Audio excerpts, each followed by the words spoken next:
mantan Menteri Luar Negeri, Wakil Menteri, dan sebagainya. Itu mengatakan bahwa intinya kita masuk BOP, nggak apa-apa.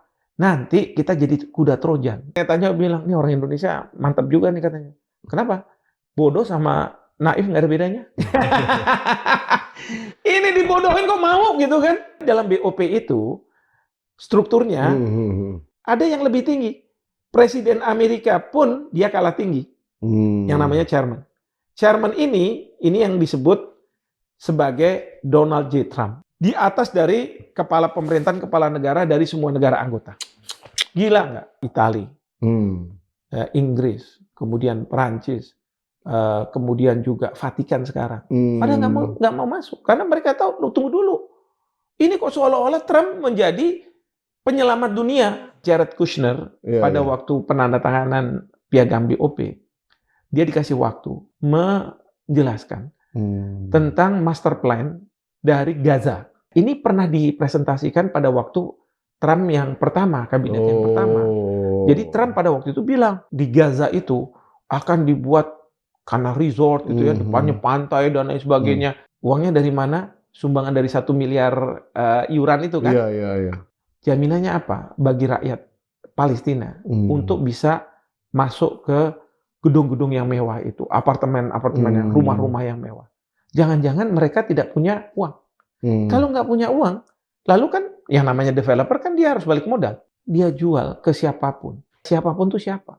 Jangan-jangan dia warga Israel. Warga Israel bahkan disubsidi oleh pemerintah Israel untuk membeli.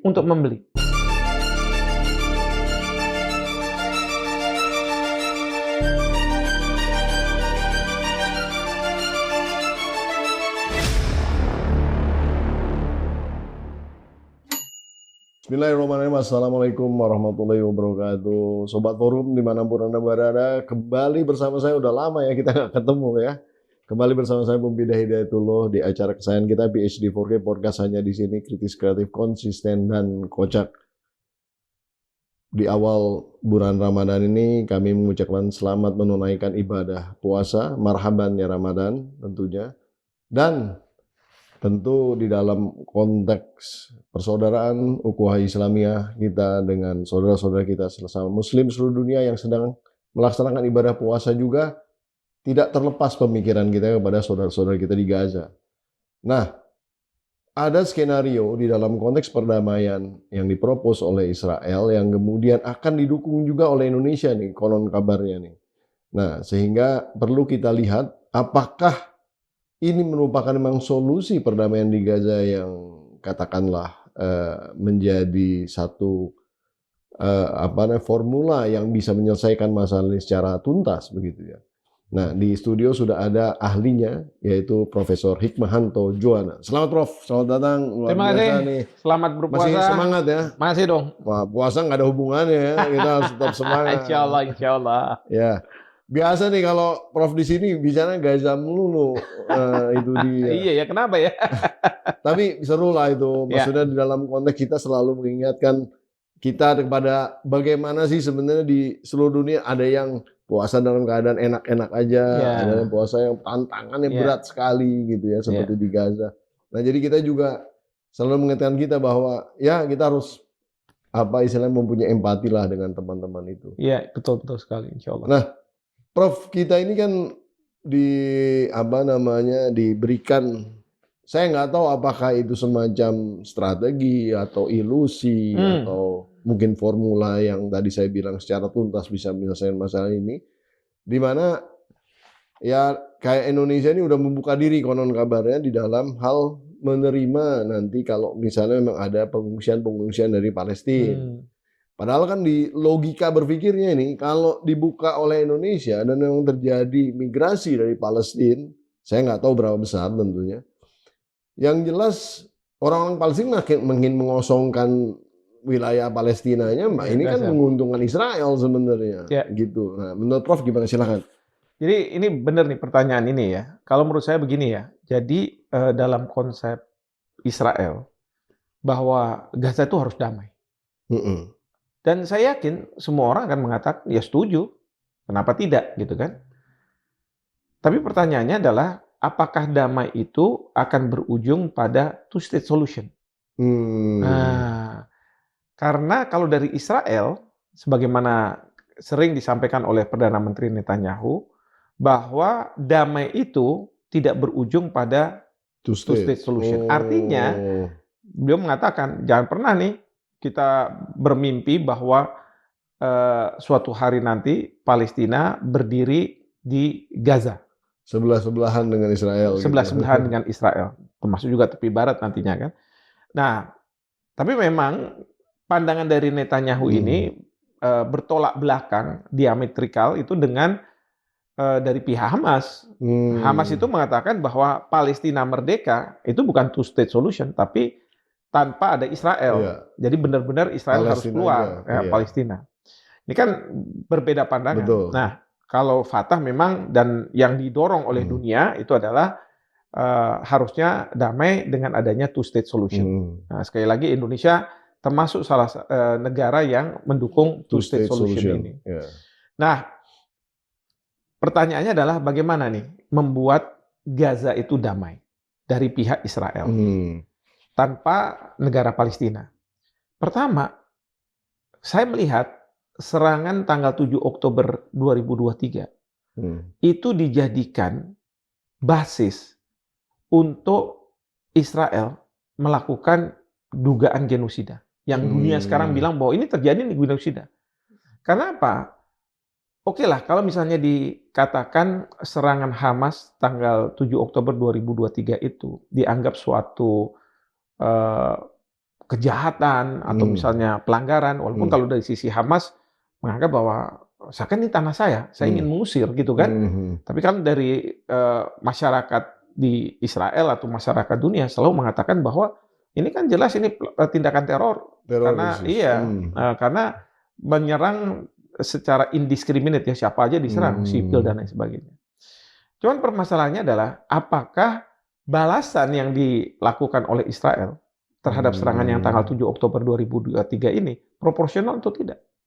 Nah, yang menurut dunia ini tidak proporsional.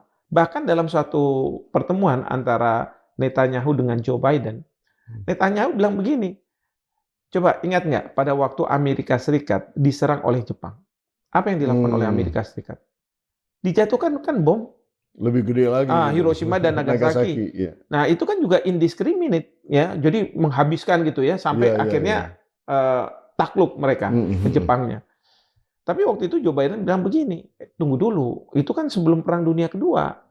Setelah Perang Dunia Kedua, kita punya piagam PB dan sebagainya, kita nggak boleh lagi seperti itu, kan gitu. Bener, pinter tuh Joe Biden. Joe Biden. Lagi pinter, pinter. Tapi kan Netanyahu bilang bahwa kami diserang, dan sebenarnya hak kami untuk membalas serangan itu, ya sesuka-suka hati kami, termasuk membunuh yang sekarang diakui oleh Israel, sampai dengan 70.000 orang di Palestina. Dan itu kebanyakan juga anak-anak. 70.000, bayangkan. Itu yang oleh dunia dianggap sebagai genosida. Bahkan Afrika Selatan membawa masalah ini ke Mahkamah Internasional, International Court of Justice, untuk mempermasalahkan konvensi genosida yang Israel dan Afrika Selatan itu merupakan pihak ya, merupakan peserta, dengan mengatakan bahwa Israel telah menyalahi ketentuan yang ada dalam konvensi genosida itu. Lalu kemudian kita juga tahu bahwa Mahkamah Kejahatan Internasional, ICC, International Criminal Court, mereka sudah mengeluarkan surat penangkapan terhadap Netanyahu yang intinya adalah tuduhannya dia melakukan genosida, kejahatan terhadap kemanusiaan. Artinya saya nggak mau mengatakan bahwa sudah ada putusan, tapi sudah mengarah ke sana dengan serangan balasan yang dilakukan oleh Netanyahu, ya kan? Nah, kenapa itu dilakukan serangan itu? Karena bagi Israel, kalau misalnya Gaza itu kosong dari rakyat Palestina, maka disitulah damai. Belum lagi beberapa bulan yang lalu, udah hampir 6 bulan terakhir yang lalu lah ya, tahun kemarin itu, ada keinginan dari pihak Israel untuk kan banyak nih negara-negara Muslim. Lalu Israel mengatakan, ya sudah gini aja, negara-negara Muslim, kalau kamu punya solidaritas dan lain sebagainya, bagaimana kalau misalnya Anda menerima evakuasi dari orang-orang Palestina yang terluka dan lain sebagainya. Nah, salah satunya adalah kita Indonesia. Yang membuka diri untuk itu. Yang membuka diri. Dan kita sudah mengatakan bahwa pada waktu itu ya, 1.000 orang kita akan terima. Nah, saya membaca nih di media di Israel, kan kalau kita sekarang lewat internet bisa cepat baca kan gitu. Dan ini juga sudah diberitakan di BBC Indonesia. Jadi nanti bisa juga dilihat. Di situ dikatakan bahwa Mossad, ya, Mossad itu sudah meminta kepada Steve Witkoff, utusan Trump di Timur Tengah, untuk udahlah Steve Witkoff segera ngomong sama pemerintah Amerika Serikat. Bagi mereka negara-negara yang mau menerima, segera terima, gitu kan. Kalau perlu kasih insentif. Ya, saya nggak tahu kalau ada kaitan sama tarif atau enggak nih. Kalau perlu bisa tarif, bisa nanti bentuknya investasi, bisa macam-macam. Bisa macam-macam. Ya. Nah, di situ waktu saya membaca berita seperti itu, dan kebetulan saya diwawancara di suatu stasiun TV ya, itu saya sampai, waduh, naik darah saya. Saya katakan ini gimana nih, kita nih kayak bodoh aja. Tumben, biasanya Prof kan cool banget gitu. Karena terpicu dengan masalah ini Mossad yang bicara dan sudah bicara sama Steve Witkoff. Iya. Sementara di sini kita udah, oh ya kita siap, kita ini soalnya kita baik gitu ya. Padahal ini kan masukin apa namanya istilah kelinci ke sarang serigala gitu sebenarnya kan. Iya. Walaupun tujuan kita baik.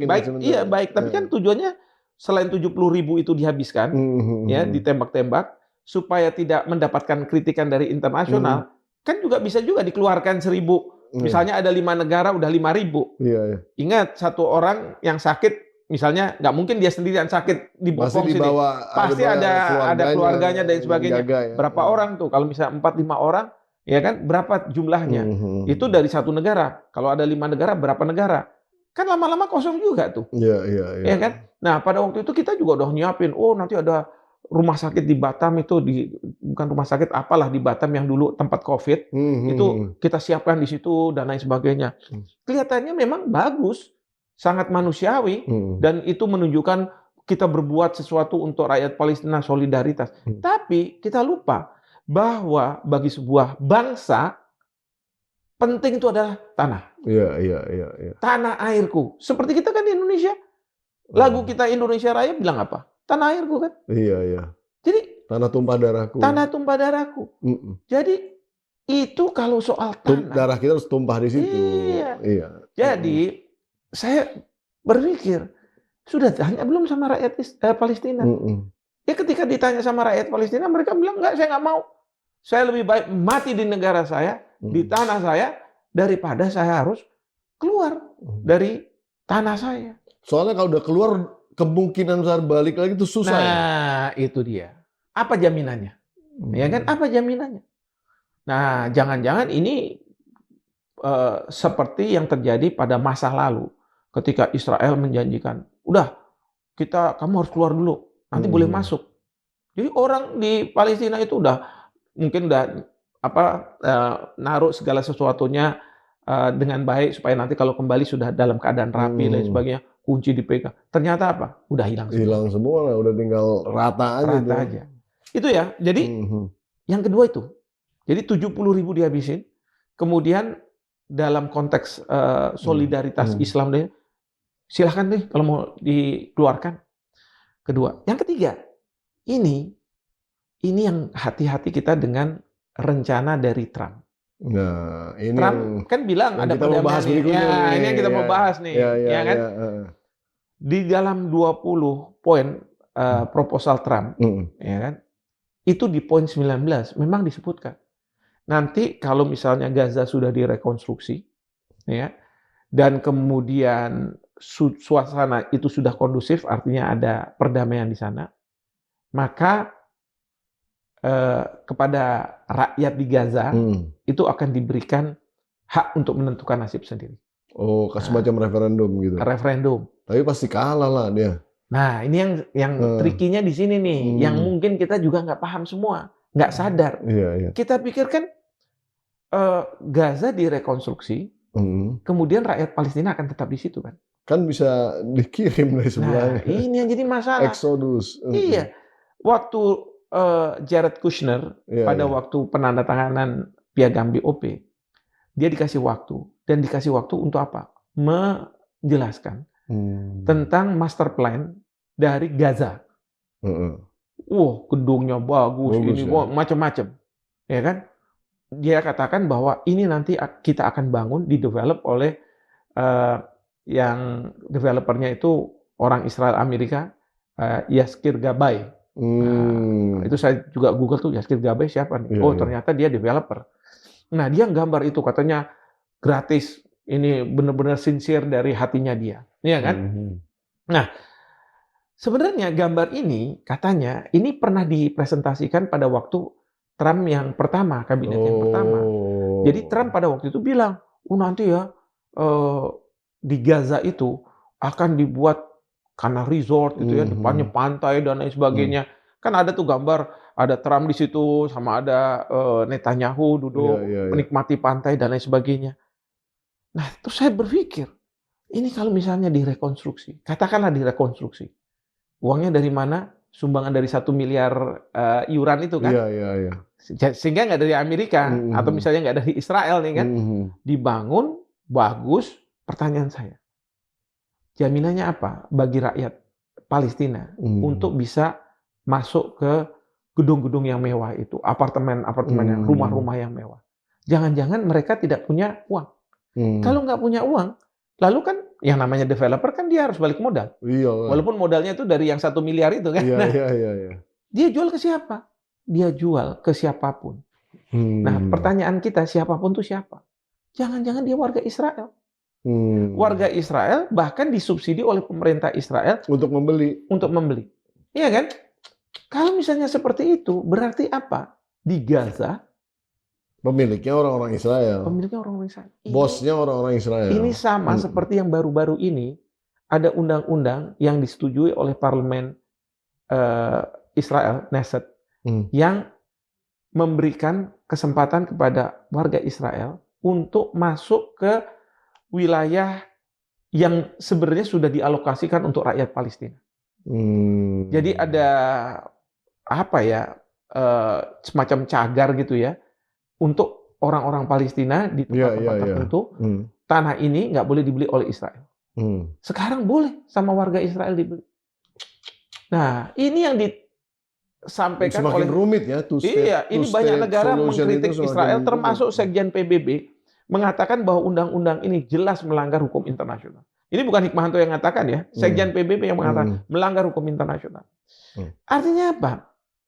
Sekarang Israel sebagaimana yang diinginkan oleh Perdana Menteri Netanyahu, setelah berbatasan dengan Yordania sampai Gaza, itu adalah Israel. Dan caranya adalah 4 tadi yang saya sebutkan. Pertama, serangan balasan, habisi rakyat Palestina. Yang kedua, keluarkan dengan alasan mereka perlu dievakuasi karena sakit ke berbagai negara. Ketiga, bangun rekonstruksi, tapi kan orang Palestina suruh keluar dulu nih kan. Nah, rekonstruksi, nanti mereka mau masuk, mana duitnya dan lain sebagainya, nggak bisa bayar. Akhirnya kalau nggak bisa bayar, dihuni sama siapa? Oleh Israel. Dan yang ketiga, undang-undang yang ada di tepi barat yang West Bank itu yang mengatakan bahwa ini cagar untuk orang Palestina, nggak boleh orang Israel masuk ke situ. Sekarang diperbolehkan. Artinya apa? Nanti West Bank akan dikuasai oleh warga Israel, pemukiman kan. Terus kemudian yang saya khawatirkan Hamas juga akan dilakukan hal yang sama. Nah, ini yang menurut saya damai kalau tidak kemudian berujung pada two-state solution. Pertanyaan kita, apakah ini sesuai dengan bunyi pembukaan dari Undang-Undang Dasar kita? Ya kan? Apakah kita harus ikut di dalam proses ini? Nah, itu nanti yang rakyat kita bisa marah nih. Jadi sebetulnya kita nih, mohon maaf nih, Prof. ya kan? Kita dorong two state solutions. Tapi di lain pihak kita membuka diri untuk ya tadi yang 1.000 orang itu untuk bisa Ya, ke Indonesia. Itu kan agak ambigu juga itu ya. sebetulnya Kalau kan, yang di dalam 1.000, konteks itu. ya Saya kalau angle-nya menurut saya nggak korelasinya tuh nggak relevan lah gitu ya, ya. Nah terus yang terakhir ini adalah kita nih kok kayaknya sebagai negara yang harusnya menjadi negara kuat, negara terhormat, bahkan kita harus membela saudara kita sendiri gitu ya. Kok urusan-urusan sama Amerika ini kok kayak kehilangan ya ya. wibawanya lah gitu. Kira-kira gimana tuh, Prof? Kalau yang 1.000 orang itu, ini kelihatannya pemerintah sudah Tutup. abandon ya, Udah tutup ya, udah tutup, nggak diteruskan, nggak diteruskan. Oke. ya kan? Tidak diteruskan. Tapi kan yang sekarang ini kan fokus untuk ikut dalam pertemuan BOP. Nah, ini Bapak Presiden jam 9 pagi, berarti nanti jam kira-kira 9, jam 10 malam waktu Indonesia, itu akan ada pertemuan BOP ini. Iya, iya. Dan di situ sudah disampaikan oleh juru bicara kepresidenan bahwa juru bicara kepresidenan Amerika bahwa ada 3 hal penting nih kelihatannya yang akan disampaikan. Pertama, soal iuran. Karena Presiden Trump sudah mengatakan dapat 5 miliar lebih. Nah, pertanyaannya dari negara mana saja? Mungkin itu akan dimunculkan lah setelah pertemuan itu, terus kemudian akan disampaikan negara-negara mana. Mudah-mudahan nggak Indonesia, karena publik juga masih tidak rela ya kalau misalnya dikeluarkan itu. Yang kedua adalah pembahasan tentang rekonstruksi dari Gaza. Baru yang terakhir adalah pembentukan dari ISF. Dan di juru bicara Presiden Amerika mengatakan bahwa itu nanti akan ada ribuan pasukan yang masuk di situ. Nah ini yang juga harus hati-hati karena dari pihak Israel, saya lihat di medianya, mereka sudah mengatakan bahwa Indonesia adalah negara pertama yang akan menyumbang pasukan. Nah, pada waktu berita itu terbit, waktu itu Bapak Presiden mengundang TNI Polri, para pejabatnya, dan setelah pertemuan itu Pak Kasat mengatakan, ya kita akan mengirim 8.000 pasukan. Ya, kan ini berarti, waduh, informasi udah tahu dari pihak media di Israel daripada kita nih, kitanya baru tahu dari Pak Kasat kan gitu ya. Tapi kalau misalnya kita pantau dari sini, ini sebenarnya udah tahu nih. Jadi udah ada informasi ini, saya nggak tahu lah. Mungkin antara Jakarta dengan Amerika dengan Yerusalem ya, ibu kotanya Israel ini sekarang. Nah, ini sudah ada komunikasi dan lain sebagainya. Sementara kalau dari pihak Israel sudah membocorkan ke medianya, tetapi dari pihak kita, baru setelah Bapak Kasat menyampaikan bahwa akan ada pengiriman, baru kita aware gitu. Oh, ini ada pengiriman. Nah, jadi ini poin yang sangat penting, ya kan? Poinnya pentingnya itu apa? Nanti kita lihat nih, apakah perdamaian dan kemudian rekonstruksi terhadap Gaza, bahkan ada peran dari ISF, ini untuk memastikan memang terjadinya perdamaian, tapi tanpa two-state solution. Iya. Jadi nggak ada perang. Nggak ada perang, tetap ada penindasan sebenarnya. Iya, penindasan, bahkan orang Palestina mungkin kosong, hilang. Bahkan ada yang mengatakan nanti dibangun industri di sini. Ini, nah nanti rakyat Palestina itu, ya, yang kalaupun mereka boleh masuk, jadi pekerja-pekerja aja, ya kan, terhadap industrinya Israel dan lain sebagainya, mungkin Amerika segala macam-macam di situ. Nah, beda-beda tipis, kita jangan VOC dulu ya. Enggak. Ya. Beda-beda tipis lah. Beda-beda tipis. Anjing aja lebih boleh masuk daripada pribumi kan, zaman dulu kan gitu kan. Itu kan kayak misalnya sekarang di tepi barat. Orang-orang Palestina emang boleh masuk di Al-Aqsa? Nggak boleh. Iya kan? Sementara orang luar dari Palestina di kita kalau ke sana malah boleh. Boleh kalau kita. Karena kan dapat cuan juga, itu kan jadi wisata dan lain sebagainya gitu kan, untuk pilgrimage lah gitu ya. Nah, itu kan Israel juga, alhamdulillah, ya kan. Nah, jadi ini yang sangat kita harus pikirkan baik-baik. Jangan sampai saya ditanya nih sama media, ini jebakan atau bukan? Saya katakan awal waktu saya bicara gitu, ini kayaknya jebakan. Ya.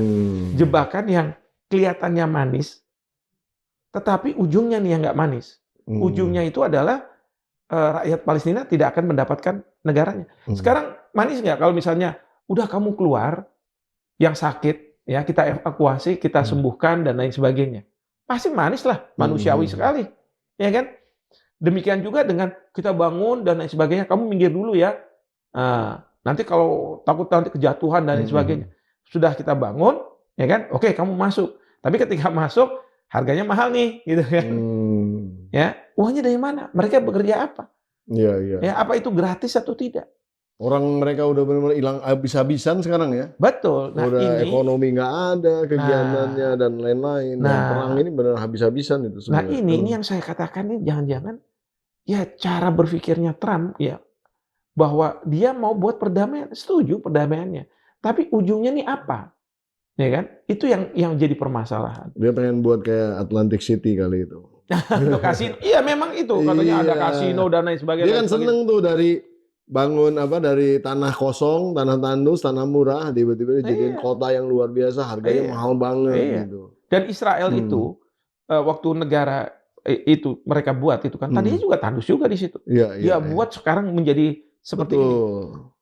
Mereka akan mengatakan kita punya pengalaman. Kenapa nggak Gaza kita bisa jadikan hal yang sama kan seperti itu kan? Nah, jadi ini yang kita harus perhatikan baik-baik. Harus dilihat. Ya, jangan sampai kita itu naif karena ingin lebih dekat dengan Trump, kita dapat favor katakanlah begitu ya, keistimewaan dari Amerika Serikat di bawah Trump gitu ya. Lalu kemudian kita bilang, oh ya udah bagus nih, ya kan? Main iya aja. Main gitu. iya aja. Saya mohon Tapi maaf. kalau kita masuk ke dalam tim ini, apakah kita bisa melakukan, mohon maaf nih, semacam intervensi, rekoreksi atau apa? Atau ketika kita sudah masuk di dalam ini benar-benar harus samina watona dengan Trump?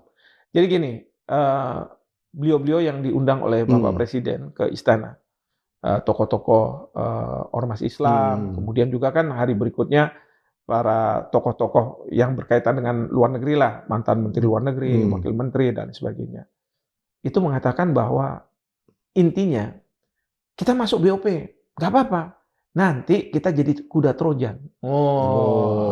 Setelah masuk, kita rubah semua ini kan. Dan yang kedua, bahwa kita dapat amanah juga dari pihak Palestina untuk tolong, karena kita tidak ada di BOP itu, kepentingan kita, kamu perjuangkan. Nah, saya membayangkan. Tapi kita mau jadi kuda Trojan, tapi udah kedengeran rencana ini. Nah, ya kan nggak waktu itu belum ada. Nggak tahu nih maksudnya. Lucu aja gitu saya. Kuda Trojan, ya kita benar-benar harus silent operations gitu kan. Baru nanti muncul kuda Trojan. Ini belum udah ketahuan mau rencananya ada kuda Trojan. Gimana ceritanya? Ini pendapat saya nih, lucu aja. Ya kalau gitu, misalnya yang nanti direkonstruksi dan lain sebagainya. Ini kan, mohon maaf nih, ini kan tafsiran saya nih. Iya. Setelah saya pelajari betul, saya lihat, jangan-jangan kayak begini nih, ya. Apa patternnya tuh bagaimana supaya Gaza ini kosong soalnya kan begitu. Iya, itu nah, tapi kan pasti. Dari sisi pemerintah mungkin kajiannya nggak sampai mendalam kayak begitu. Kajiannya udah bagus kok. Kan ada perdamaian gitu kan. Dan kita akan perjuangkan two state solution. Nah, caranya gimana? Kita masuk dulu, kemudian kita jadi kuda Trojan nih. Keluar, kita kasih warna. Two state solution-nya kita teriakkan terus kan gitu. Iya. Nah, tapi bayangkan sekarang kalau misalnya kita mendapat amanah dari Palestina berhadapan dengan Israel. Ini berhadapannya itu jelas itu saling bertolak belakang. Karena Israel bilang, oke, perdamaian tapi tanpa negara Palestina. Sementara kita mengatakan perdamaian tapi dengan Palestina merdeka. Kan begini kan ya? Nah, sekarang kalau kita berhadapan dengan Israel, kira-kira siapa yang menang nih? Dalam meyakinkan siapa? Chairman. Karena dalam BOP itu strukturnya ada wakil-wakil dari negara-negara BOP. Itu yang bisa presiden, menteri luar negeri gitu ya. Mereka ada duduk di situ. Nah, terus kemudian ada yang lebih tinggi. Presiden Amerika pun dia kalah tinggi. Yang namanya chairman. Chairman ini yang disebut sebagai Donald J. Trump, sebagai pribadi. Jadi kalau misalnya Presiden Amerika, bukan Presiden Amerika, kalau Donald Trump nanti suatu hari sudah selesai, Donald J. Trump gitu. Nah, dia sudah selesai, kan diganti orang lain. Tapi chairman-nya tetap Donald J. Trump. Ya gitu. Coba aja dilihat pasal 3 huruf B dari piagam. Jadi bukan karena posisi dia sebagai presiden, bukan. Gila, dia sebagai chairman. Maka saya berarti ini sebenarnya bukan entitas multilateral ya? Bukan, ini unilateral, jadi sendiri miliknya. Maksudnya kayak semacam kayak BRR gitu. Apa kalau zaman dulu tuh ada lembaga yang untuk merekonstruksi suatu wilayah gitu ya? Ya, memang, model kayak gitu saya lihat. Oh, ini nggak cuma rekonstruksi. Idenya adalah kalau misalnya kita lihat dari pasal 1 itu, kalau ada konflik di wilayah-wilayah yang terdampak, itu mereka bisa masuk ke situ. Jadi nggak cuma Gaza. Karena kalau dalam resolusi 2803 yang memunculkan draft proposalnya Trump, terus kemudian BOP gitu ya, itu jelas bahwa itu hanya untuk Gaza. Tapi kalau kita lihat di piagam BOP, itu di pasal 1-nya nggak ada soal Gaza. Bahkan kalau kita cari di situ, pasal-pasal itu, ada kata Gaza? Tidak ada kata Gaza.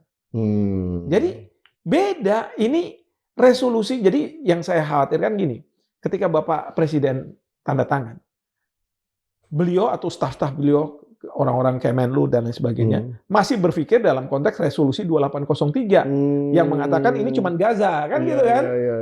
Tapi ternyata ini oleh Trump, enggak, piagamnya ini ceritanya macam-macam, dan saya menunjuk diri saya sebagai di atas dari kepala pemerintahan, kepala negara dari semua negara anggota. Gila nggak? Itu kan sama aja ya. Ya, Mas Pumpida kan ini pengusaha juga ya. Selain jadi podcaster ini. Nah, sama aja saya kasih tanda tangan chat, isi aja berapa. Ceknya ada di situ. Udah kita tanda tangani, kan resolusi 2803 ini udah. Silakan kamu isi. Isinya apa? Nah, isinya itu yang oleh Trump kemudian ditentukan. Oh, ini begini, ini begini, ini begini. Yang kalau misalnya kita pelajari, kaget. Sama kita dapat SK, lampirannya kita yang nentuin. Asik itu. Kan? Itu kita makanya SK, lampirannya wah dapat apa. Lampiran ini yang paling penting. Makanya ya, negara-negara seperti Italia, Inggris, kemudian Perancis, kemudian juga Vatikan sekarang. Padahal nggak mau masuk karena mereka tahu, tunggu dulu. Ini kok seolah-olah Trump menjadi penyelamat dunia. Maka saya pernah nulis di sebuah media nasional, ya, surat kabar nasional. Saya katakan gini, dunia adalah saya. Saya adalah dunia. Itu maksudnya apa? Saya terinspirasi tulisan itu pada pernyataan dari Louis ke-14, Raja Prancis. L'état c'est moi. L'état c'est moi, kan gitu. Sekarang Trump mau bilang, le monde c'est moi. Dunia adalah saya adalah dunia. Saya yang menentukan segala sesuatu. Udah gila nggak tuh kan? Nah, ini yang saya katakan. Waktu saya baca resolusi, proposal lagi, saya lihat patternnya seperti apa. Ini terus terang nih, udah 2 bulan terakhir ini saya nelitinya cuma ini aja nih, sebagai seorang akademisi. Tapi bagus banget, mendalam banget nih Prof. Saya seneng banget ini. Bener, keren banget. Iya. Setelah saya lihat kayak begitu, oh jangan-jangan Gaza yang selama ini menjadi momok bagi Israel, dapat rudal dan lain sebagainya kan. Bagaimana supaya Gaza itu tidak menjadi momok lagi serangan-serangan. Ya satu-satunya jalan kan ya mengganti penduduknya kan. Dari orang-orang Palestina, dari Hamas ya menjadi orang-orang Israel. Saya tuh kok rada-rada familiar cerita ini ya. Kayak, mohon maaf nih, kayak cerita kalau Dajjal datang itu, seolah-olah dia akan menawarkan air, padahal sebenarnya kan api kan gitu kan. Dia akan menawarkan makanan, tapi ternyata sebenarnya kan bukan makanan gitu, sesuatu yang menggilakan sekali, menjijikan sekali gitu ya. Dan lain-lain, dan kayak gitu ya kira-kira ya. Wah, ini namanya bukan Pumpida lagi nih, Ustaz Hidayatullah. Enggak. Ya kira-kira tiba-tiba pikiran saya ke situ gitu ya. Ini bukan cocokologi, bukan. Cuman hanya kok analoginya mirip gitu. Iya. Artinya kan ini mau dibuatkan seolah-olah nih ada surga dunia. Namanya Gaza gitu, bagus.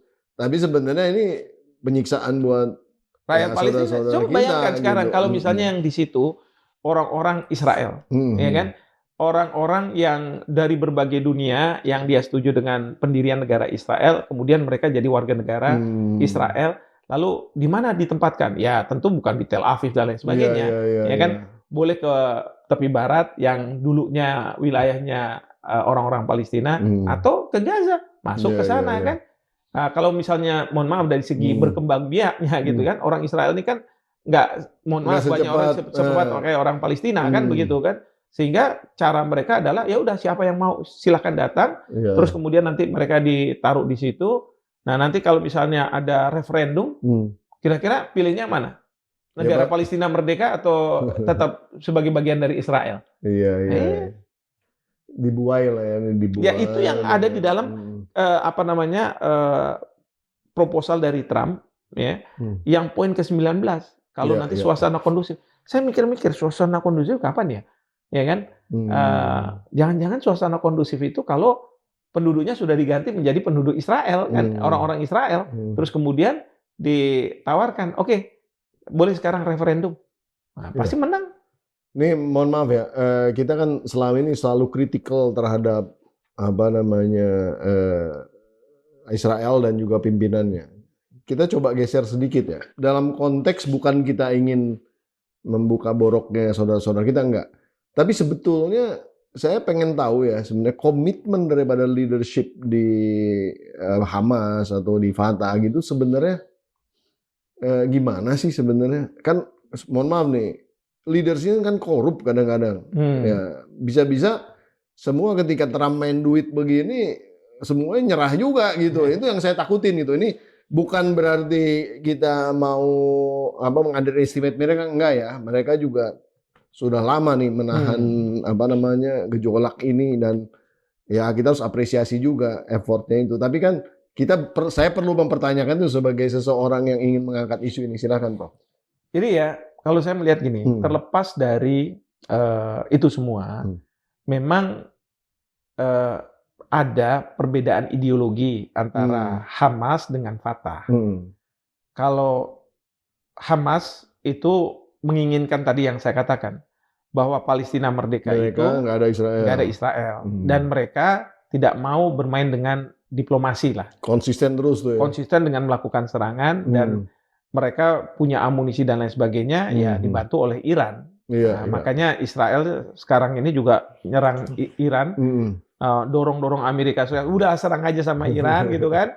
Kalau perlu nanti ada pergantian rezim di situ, karena kalau pergantian rezim dan rezimnya itu anaknya Shah Iran, itu Reza Pahlavi, dia akan udah janji nih, kalau saya jadi pemimpin di Iran, maka saya akan stop pengembangan uranium, senjata nuklir, saya akan punya hubungan baik dengan Amerika, saya akan punya hubungan baik dengan Israel seperti waktu zaman ayahnya Shah Iran, gitu kan, sebelum revolusi Iran ya.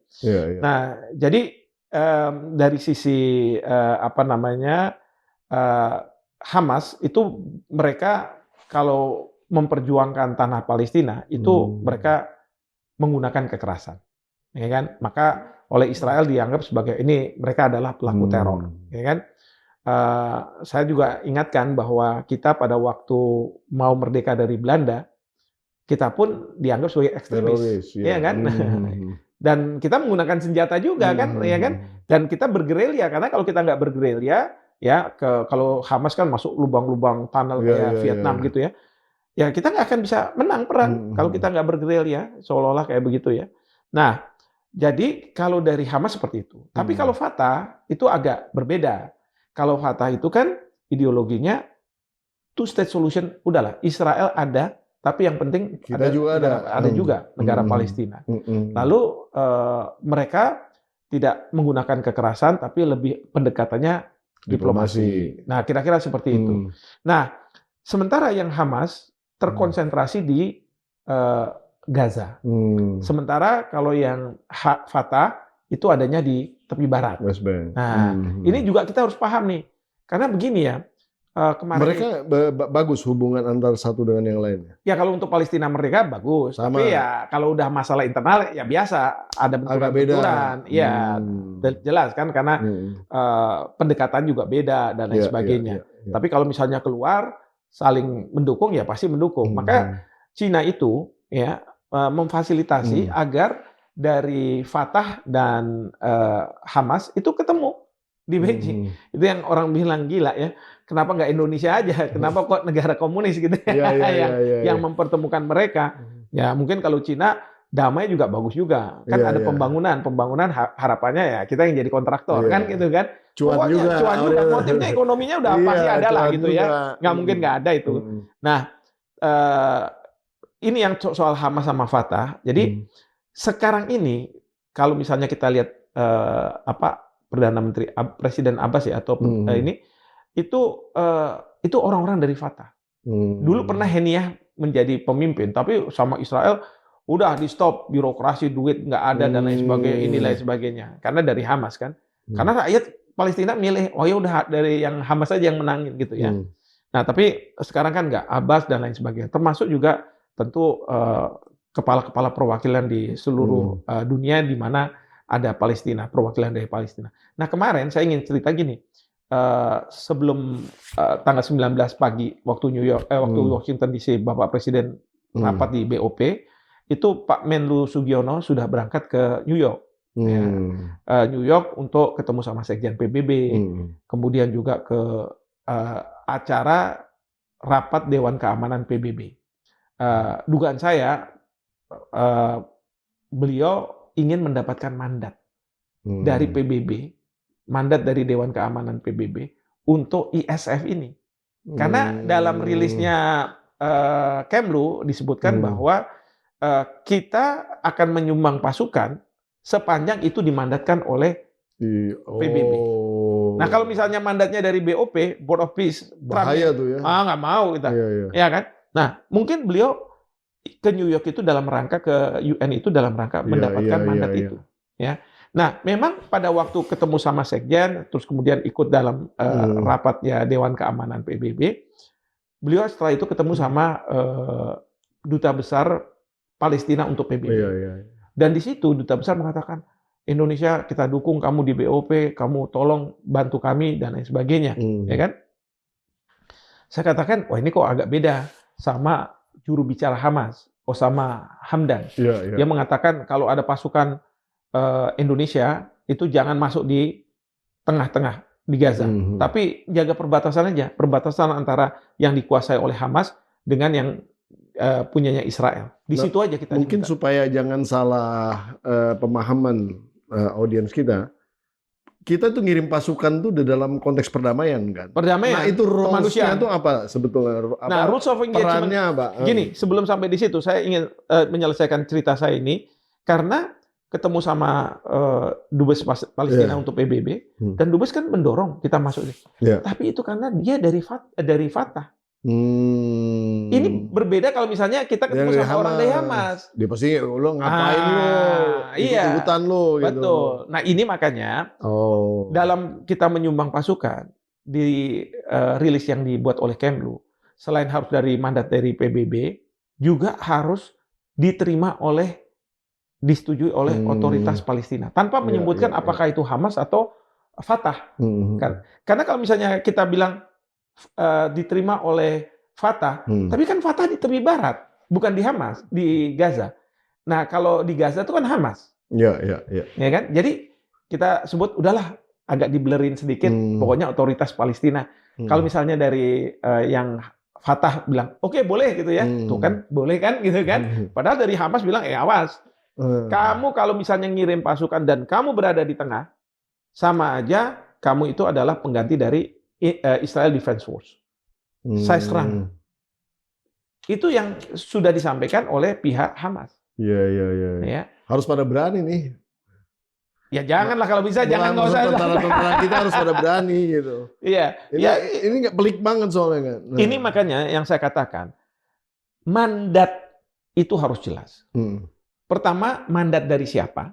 Kalau harus kita Dewan Keamanan PBB. Dewan Keamanan PBB jelas itu menjaga gencatan senjata menjaga perdamaian.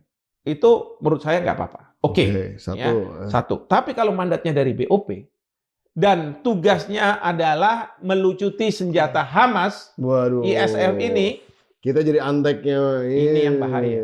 Ini yang bahaya. Ini menjadi melegitimasi yang seharusnya dilakukan oleh Israel atau misalnya Amerika, tapi ini Indonesia. Dan ini di mata rakyat kita akan buruk. Rusak sekali kita. Wah, nanti marahnya rakyat itu menggerus legitimasi Bapak Presiden yang punya approval rate yang sangat luar biasa. Makanya nih di bawah Bapak Presiden ini harus berpikir panjang, memberikan masukan kepada Bapak Presiden, pertimbangannya apa, strategis atau tidak, strategis ini dan lain sebagainya. Jangan Bapak Presiden bilang ini, ya udah oke, ya kita langsung gitu. Ini kalau kayak begitu sih semua juga bisa kan gitu ya. Nah ini kita harus berpikir secara strategis. Nah jadi dari pihak Netanyahu mengatakan, nanti kalau ada pasukan yang melakukan pelucutan senjata terhadap Hamas, maka itu tidak boleh dari Turki, tidak boleh dari Qatar. Ya kan? Nah, terus terang, yang bisa mengirim pasukan dalam jumlah ribuan, itu cuma 2 negara aja di dalam anggota BOP, menurut saya ya. Di luar Amerika tentunya, Amerika mungkin juga nggak mau dia. Indonesia atau Turki. Nah kalau misalnya Netanyahu bilang tidak mau Turki, pertanyaannya apa kita Indonesia? Kan gitu. Wah tunggu dulu kalau misalnya kita Indonesia, ya kan? Karena apa? Bapak Presiden harus berhadapan dengan konstituennya. Kalau misalnya seperti itu. Dan kita tidak mau nih akal bulusnya Israel, ya kita yang berjual berteriak rakyat Palestina harus merdeka dan lain sebagainya. Ternyata apa? Kita seolah-olah sebagai alatnya Israel. Kalau bahasa Jawa itu nabok nyilih tangan. Nabok orang tapi minjem tangannya orang kan gitu kan. Nabok Hamas tapi menggunakan oleh Israel, menggunakan tangannya Indonesia kan. Jadi saya pinjam tangannya nabokin orang. Udah nggak benar kalau misalnya seperti itu. Nah ini akal bulus dari Israel dan ya mungkin diwujudkan dalam bentuk ya oleh Trump sebagai chairman, dia bilang oh ini harus begini, harus begini, harus begini. Itu bahaya. Saya gini ya, Mas Pumpida. Nah, banyak kita sendiri mengatakan, kalau kayak gitu, sorry ya maksudnya, gimana efektivitas kita mau jadi Trojan, kuda Trojan tadi itu? Itu makanya saya tanpa mengurangi rasa hormat saya kepada para pengurus dari ormas Islam dan lain sebagainya. Beliau-beliau ini melihatnya seperti ini. Jangan-jangan beliau-beliau melihat, oh ya kita bisa masuk di situ, terus kemudian daripada kita cuma di luar aja, cuma teriak-teriak aja, nggak ngapa-ngapain kan di dalam, lebih baik kan kita di dalam. Betul. Kalau itu betul, ya, pertanyaannya mampu nggak? Nah, itu dia. Itu pertanyaan mampu nggak? Nah, itu karena ini kita masuk ke dalam suatu ranah yang menurut saya diplomasi juga nggak boleh orang-orang, sorry minta maaf ya, bahasa Inggrisnya kacau aja udah selesai nih kalau nanti nggak boleh main-main. Orang-orang berani harus di sini. Orang-orang seperti Netanyahu bilang, nih orang Indonesia mantap juga nih katanya. Kenapa? Bodoh sama naif nggak ada bedanya. Ini dibodohin kok mau gitu kan? Bukan, tadinya jadi kuda Trojan, ditrojanin gitu, ditrojanin. Malah justru dimanfaatkan kita kan. Ini kan kita masalahnya. Kita mau menggalang, kita digalang. Iya. Gitu. Ini kan ceritanya. Siapa yang memanfaatkan siapa? Betul. Kan? Apakah kita mau memanfaatkan BOP ini memberikan warna atau justru BOP akan memanfaatkan kita Indonesia? Dan saya tuh gini, Prof, ketika terdapat satu pengumpulan dana yang gede, ini orang pasti terina-bubukan di situ. Orang yang kenceng yang apa tuh biasanya entah kenapa nih karena ada uang gede, mungkin dia pikirannya cuan, fulus. Jadi lupa tuh orientasinya kadang-kadang. Ya. Saya nggak suuzon, tapi itu kan common ini aja. Iya. Common sense-nya seperti itu gitu. Saya juga waktu itu bilang kalau misalnya oke lah kita harus ngeluarin uang 1 miliar, walaupun saya sih sebenarnya nggak setuju ya. 1 miliar, udah jadi peserta ini aja, kita nggak usah jadi permanent member. Atau permanent member jangan pikir kayak permanent member di UN, di Dewan Keamanan yang punya hak veto. Iya. Hak veto dipegang cuma satu orang, siapa? Donald Trump, chairman. Dan kan? Chairman itu juga umurnya belum tahu berapa lama lagi. Nah, katakanlah kalau kita toh akhirnya masukin uang 1 miliar US dollar untuk rekonstruksi. Harusnya kita bilang dong, sebagai kuda trojan yang di dalam, saya minta ya, perusahaan-perusahaan karya saya, ya kan banyak itu kan di yang sini. bangun. Nah, ikut bangun di sana, ikut ini. Supaya uang yang kita masukkan kembali lagi juga ke Indonesia kan, membuka lapangan pekerjaan. Oke lah kalau misalnya seperti itu. Tapi amit-amit lah ya, mudah-mudahan nggak sampai dikeluarkan. Karena sampai kemarin ini Bapak Presiden sudah mengatakan bahwa belum ada uang yang dikeluarkan untuk ke BOP. Ya. Aduh, Prof, luar biasa. Mungkin ada beberapa kata penutup di dalam konteks ini. Pesan-pesan untuk Pak Presiden mungkin. Mana tahu, Prof, tiba-tiba ada reshuffle gitu kan. Enggak lah gitu. Kan maksudnya kalau ada reshuffle kan kita bisa kasih masukan. Walaupun berharap cemas gitu. Silakan, Prof. Ya, ini yang saya ingin sampaikan ya, terutama kepada para pembantu Presiden. Beliau-beliau yang dekat dengan Bapak Presiden. Tolong diberikan perspektif kepada Bapak Presiden. Ini cerita besarnya. Ya, memang banyak juga yang mengatakan Presiden nggak usah diberikan perspektif. Beliau ini IQ-nya sudah di atas rata-rata. Beliau tahu apa yang beliau lakukan. Apalagi beliau ini dulunya pernah di Kopassus dan lain sebagainya. Tapi kalau menurut saya tidak ada salahnya. Ya, kita menyampaikan juga kepada Bapak Presiden. Saya dalam forum ini di podcast sama Mas Pumpida. Saya sebagai warga negara, juga sebagai akademisi Indonesia, merasa bahwa saya ini punya kewajiban untuk menyuarakan. Jangan sampai kita di mata Israel itu 280 juta emang bodoh semua orang Indonesia. Kalau nggak naif ya bodoh. Gitu. Kira-kira gitu kan. Saya nggak mau. Saya bilang, saya teliti, saya lihat dan lain sebagainya. Dan saya suarakan. Kalau nanti misalnya Bapak Presiden menerima, alhamdulillah. Tapi kalau Bapak Presiden enggak, saya tetap dengan posisi saya, ya saya nggak akan ganggu. Yang pasti saya bukan oposisi. Kalau oposisi kan saya akan ganggu terus sampai kemudian mungkin pemerintahan jatuh. Saya enggak. Saya ini akademisi. Saya apa yang dari saya ini paling cuma kata saya apa yang saya tulis itu pun ada dasarnya data dan lain sebagainya. Jadi ya itulah himbauan saya kepada beliau-beliau yang ada di dekat Bapak Presiden. Kalau bisa sampaikan kepada Bapak Presiden, ini seperti ini. Ya, mudah-mudahan saya berdoa bahwa Bapak Presiden nanti malam waktu kita kan, itu akan bertemu dengan semua anggota BOP dengan chairman. Nah di situ 3 hal. Satu, mudah-mudahan Bapak Presiden tidak bersalaman mesra dengan wakil dari Israel. Nah, ternyata bukan Perdana Menteri Netanyahu yang hadir, tapi Menteri Luar Negerinya. Kita juga nggak tahu nih kenapa kok bukan Perdana Menterinya langsung gitu kan. Tapi bagus juga. Tapi juga jangan sampai dengan Menteri Luar Negerinya, misalnya kita bersalaman mesra, peluk-pelukan, karena itu akan jelek di mata rakyat kita. Ya kan? Seolah-olah walaupun kita tidak punya hubungan diplomatik, sudah akan ada normalisasi hubungan antara kita dengan Israel. Itu yang pertama. Yang kedua, saya menganggap rilis dari Kemlu berkaitan dengan sumbangan pasukan itu merupakan pedoman delegasi Republik Indonesia, di mana Bapak Presiden juga tentu terikat dengan pedoman itu. Jadi kalau misalnya menyumbang pasukan itu harus dari mandat PBB, harus untuk kemanusiaan, kita harus mendapatkan persetujuan dari pihak Palestina. Dan kita bukan sebagai salah satu pihak, itu semua harus dijadikan guidance gitu ya, pedoman. Dan terakhir, ya kalau misalnya saya sangat berharap bahwa tidak ada ucapan dari Presiden Trump bahwa Indonesia berkomitmen untuk membayar 1 miliar itu.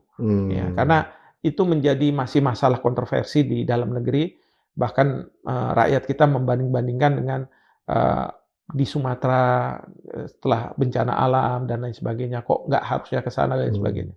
Jadi mungkin kita harus sabar dulu soal yang 1 billion ini. Nah, kira-kira seperti itu sih.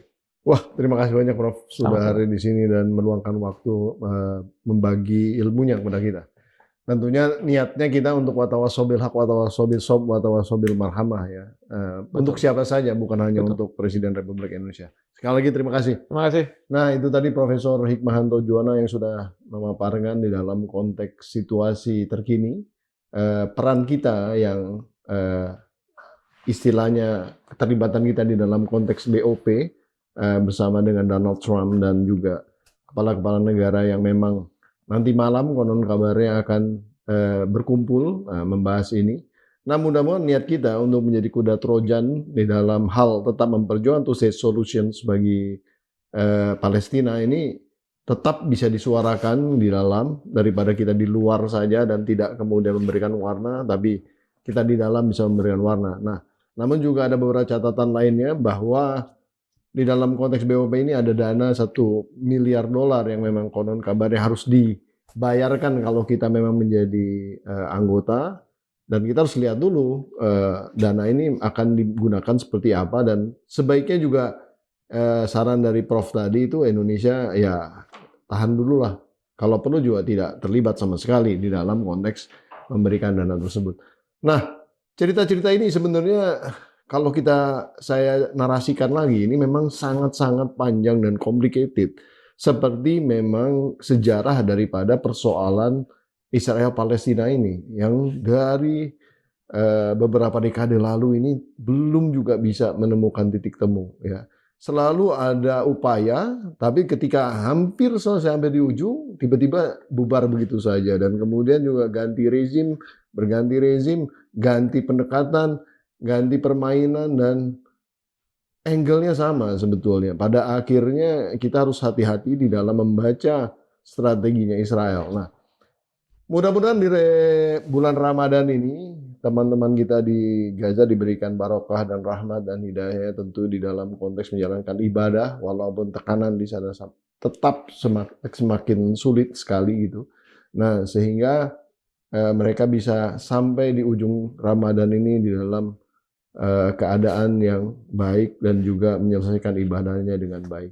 Nah, itu mungkin dari saya. Pada akhirnya waktu membatasi kita. Saya Pembina Hidayatullah undur diri. Nonton terus PhD 4K, podcast hanya di sini, kritis, kreatif, konsisten, dan kocak. Sampai di episode berikutnya. Wassalamualaikum warahmatullahi wabarakatuh. Luar biasa. Terima kasih.